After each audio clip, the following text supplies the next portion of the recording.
Greetings and welcome. I love TV. Sitcoms, documentaries, dramas, sports. I love it all. Do I watch too much of it? Of course I do. And to combat that, I do read as much as I can. But television does something that books can't always do. It captures us in real time. It captures our history.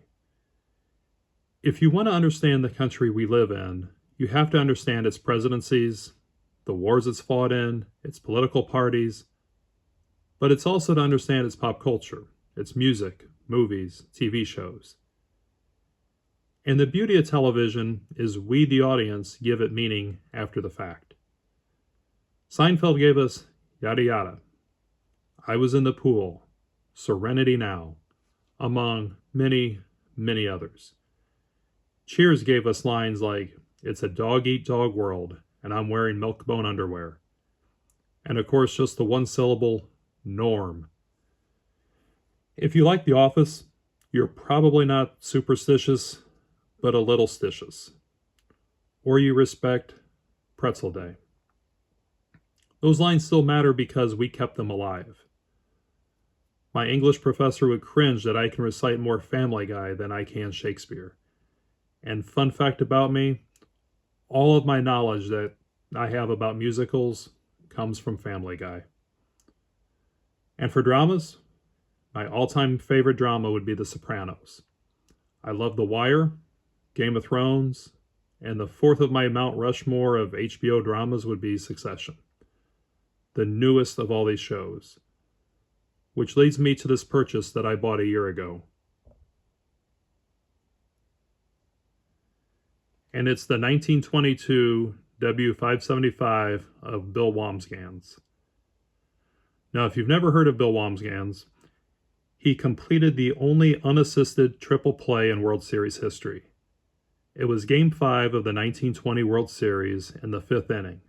Wambsgans, the second baseman, caught a line drive, batted off Clarence Mitchell, stepped on second to retire Pete Kilduff, and tagged Otto Miller coming from first base. And a fun fact about this game, it also saw the first ever grand slam in World Series history, which was hit by Elmer Smith, which scored Wambsgans.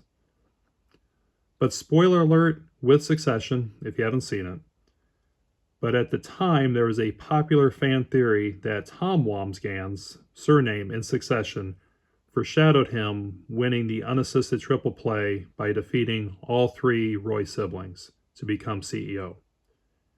Now, the executive producer stated that's false, and maybe that's true, but Wambsgans is a bizarre and specific name to just randomly choose. And this time of year is when we start getting season finales and series finales.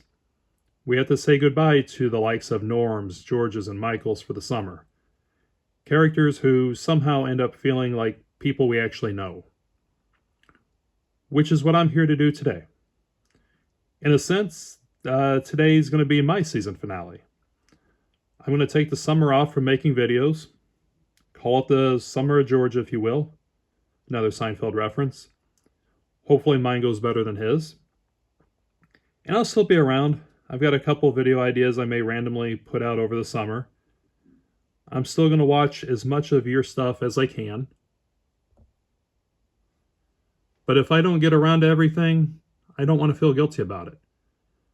I've always believed that if you don't have time to watch videos, you probably shouldn't be making videos either. I cringe when someone says, I'm sorry, I've been too busy to watch videos lately, while they're uploading their fourth video of the week. That's not me, and that's not who I want to become. So I hope you all have a wonderful summer, and I'll see you again in August or September. Thank you for watching, and enjoy your collection.